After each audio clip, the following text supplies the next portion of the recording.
Like, how did you go about identifying or be like, okay, I understand that the reason I'm doing all of this is because of my childhood traumas? They don't understand what they're going through because people don't talk. Yes. But really, you're just uncomfortable with setting boundaries. The kind of person you're going to show up as in that relationship might make it difficult for this person to stay, because I would probably be saying yes when I actually don't mean yes, I mean no. For you to stay, I had to do things you like. I really encourage therapy it was probably trauma bonding. It's just like when you have a friend and all you talk about is how men are trash. I suffered from the feeling of being abandoned by my parents, abandonment issues, which reflected in my relationships. When I started my self-healing, I realized that the things that I considered as my personality were actually childhood trauma responses. It's been a while since we shot an episode, but here we are today, once again, back to it, unfiltered, uncut, and unscripted. And we got our lovely guest today over here. My name is Deeyonne, and thank you for having me on The Cut. It's good to have you on The Cut Show. And as always, without saying much more, we're just gonna get started with today's topic, which is around childhood trauma and how that affects you as you get older and the consequences thereof. So, Deeyonne, kick us off. Childhood trauma. Okay. I'll just say a bit of my story. Okay, so you're going to start with your story. Yes. So, basically, I have abandonment issues, which reflected in my relationships and my friendships. And it took a while for me to realize that I was the toxic one. And when I started my self-healing, I realized that the things that I considered as my personality were actually childhood trauma responses. Because I suffered from the feeling of being abandoned by my parents. I have always been like in relationship with guys, seeking that feeling of having someone that gives you attention and whatnot. So I'll find myself in, relationships with emotionally unavailable men.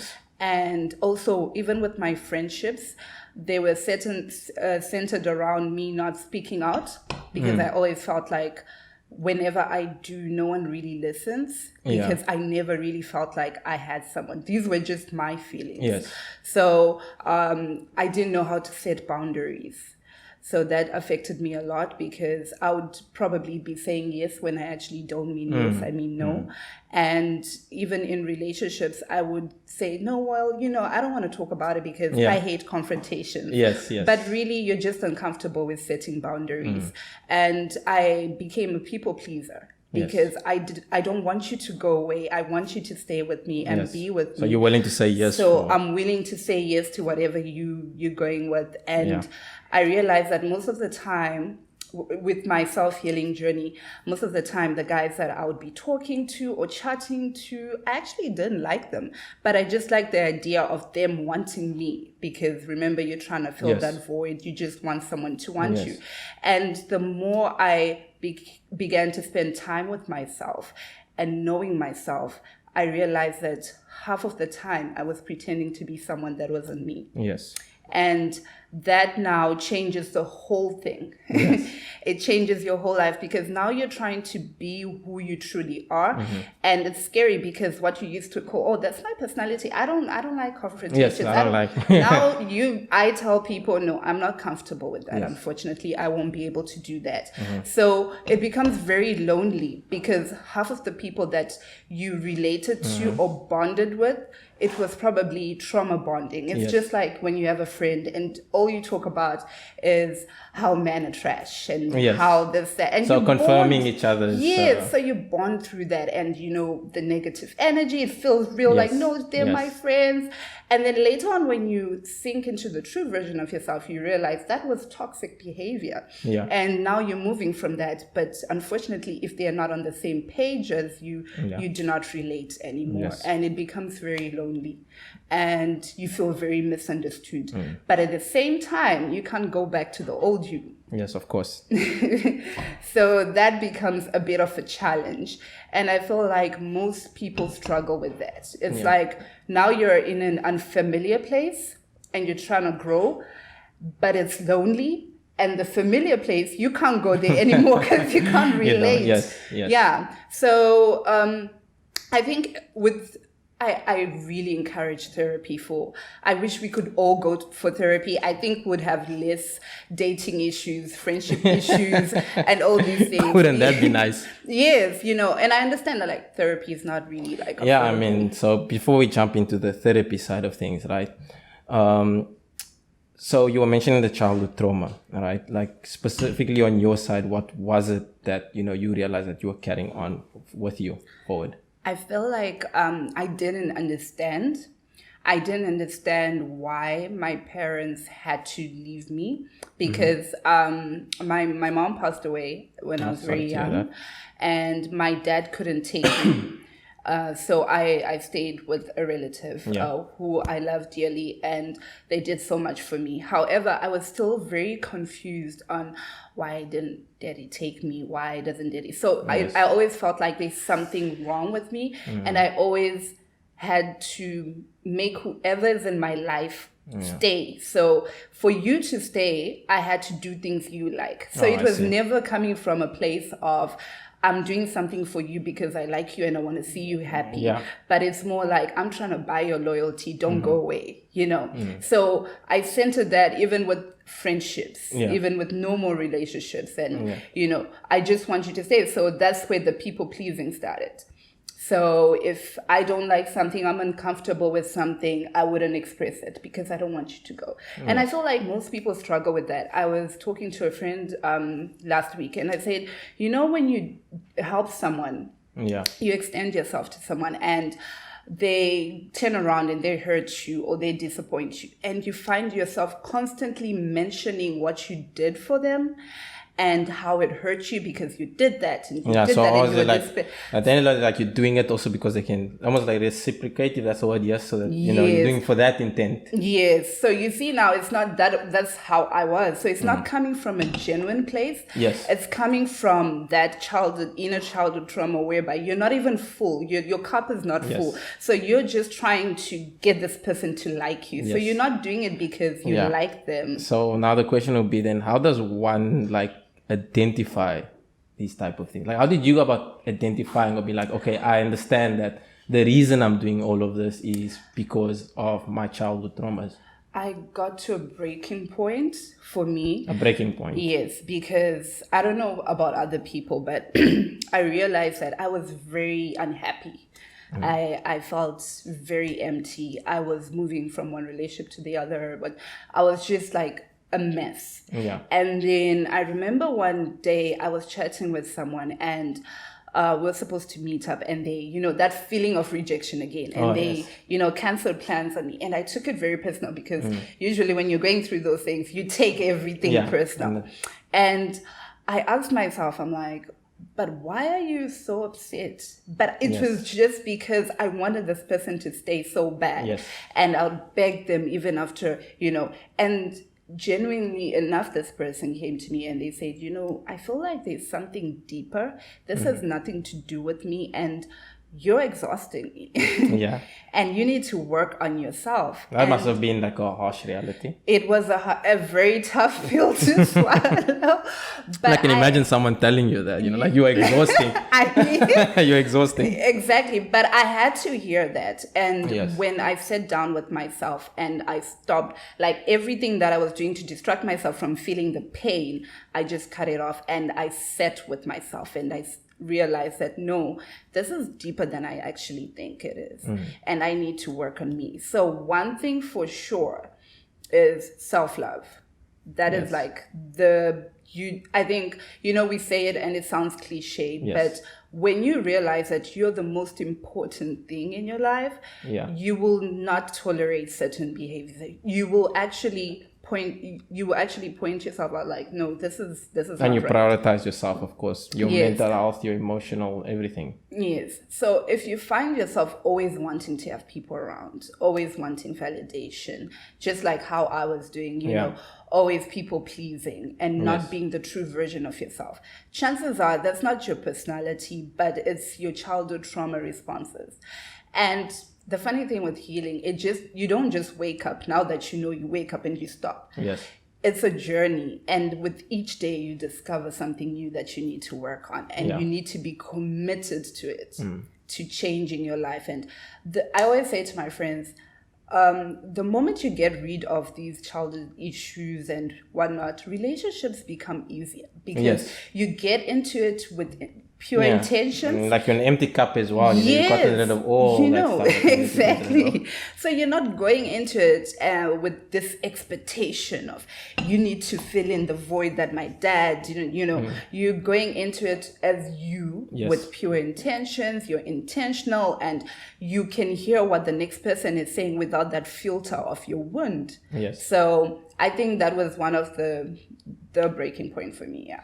Yeah, and then you also mentioned therapy as well. Yes, I believe that therapy is very important. I wish everybody could go through therapy. Need therapy. I need therapy. I promise you, I feel like we wouldn't have as many dating issues. We wouldn't have as many entanglements, situationships, and all these things. Yes, because we would be getting into it with a clear mind, without any expectation, without any hurt. Because the thing with pain is that when you are hurt, you then write a whole list of things you're not going to do again. Oh no, I'm not going to trust anyone again. I'm not going to do this A, B, C, D, right? Yes. And you're getting into it with someone maybe that has no idea about your pain. Yes. And you have set it up and say this, that. But maybe you're going to miss an opportunity of someone really loving you.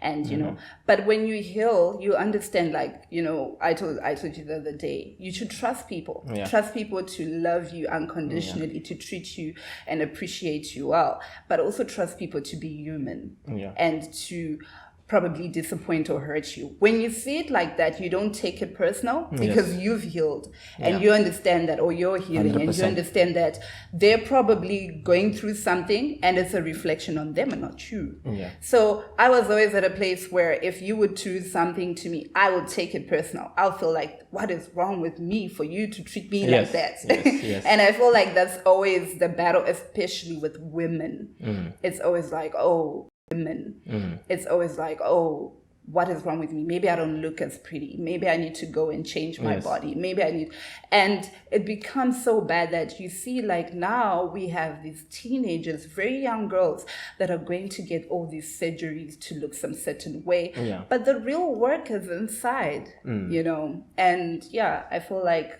therapy is very, very important before we get the new body. But obviously there are a lot of stigmas around that, right? A lot of people don't want to go to therapy. What's your And I understand that very well. I was talking to someone and he said to me, what's the point of me going for therapy and telling a stranger my stories but I genuinely feel that the moment you express certain things that you've locked up for a while, the freeing it becomes, because now you understand why. And once you understand why, it's like when you know better, you do better. Yes. So you have that huge responsibility of doing better. So if you don't know, if you don't speak, if you don't express yourself, how are you going to change things? So it's that step, especially for men.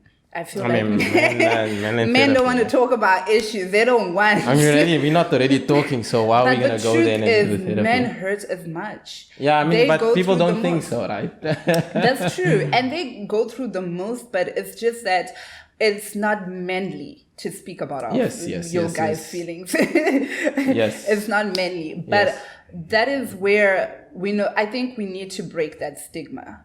They should be able to express themselves. And I feel like it's a huge burden. Sometimes you find someone feeling like, you know what, I'm a guy, I don't know who to speak to.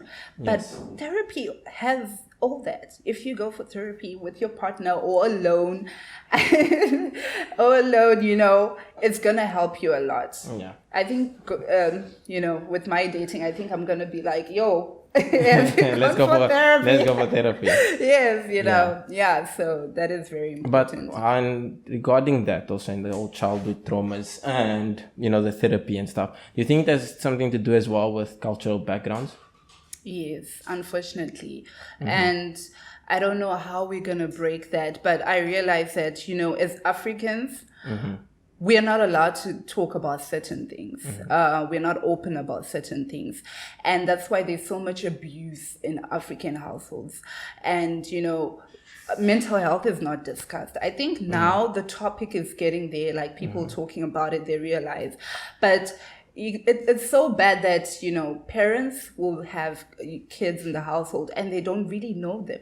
They don't understand what they're going through because people don't talk. I always say that, you know, I wish we could sit down with our parents and they would be open with us to say, you know what? Obviously, I'm not the best parent, but I did the best that I could with the tools that I had at that time. Yes. And when I had you, I was also a confused little girl or a confused little boy. I was a teenager. I was like, and those things would do so much. They would do so much. Just getting that affirmation that, you know what, things were like this and I tried to do this, but I'm also human. I feel like we put this huge responsibility on our parents and we forget that they're human beings. They also had flaws. They also had issues they were going through. So they might have not done right by you in a way, but they did right in considering the tools they had at that moment. And I feel like that conversation is never had in households, and it's very, very important. Of course. I mean, that's where many of us are, where we are today. Very true. Yep. So there's that, and then what about the mental side of it now? All right. So we talked about the emotional trauma, that's the emotions, and then the therapy, but then more on the mental aspect of it in relationships. How does that affect the person as well? Your relationships are very difficult if these two people have not received therapy, whatever, or you've gone through some childhood trauma and you don't speak about it, you've not worked on it. The kind of person you're going to show up as in that relationship might make it difficult for this person to stay. But so I think what I'm getting to is there a connection between or correlation between the mental and the emotional, or could you be emotionally stable but mentally not? I think it works hand in hand, though. I think it works hand in hand. You should definitely be mentally stable. Yeah. And I think that technically covers just the brief conversation we wanted to have regarding the emotional trauma and, you know, a bit of therapy. I mean, for many of us, we are afraid or we don't like to talk about our issues, our past with strangers or anyone for that instance. And like she mentioned, men usually don't. And, you know, women talk about it all the time. But obviously, you know, there's a lot of barriers also does come into play, like partner-wise, you know, can you speak to your partner or can you speak to people and do people get you? But yeah, and I think that's where we're going to wrap it up. And once again, thanks to Deeyonne for joining us for this short session on the podcast. And we're sure to have her on other episodes as well. So with that being said, don't forget to like, subscribe, and comment, and give us your thoughts on, you know, what's your take on emotional trauma and what have you gone through, you know, emotional trauma that has, you know, had some barriers in your life as you got older. And with that being said, see you guys on the next episode of the Cut Podcast.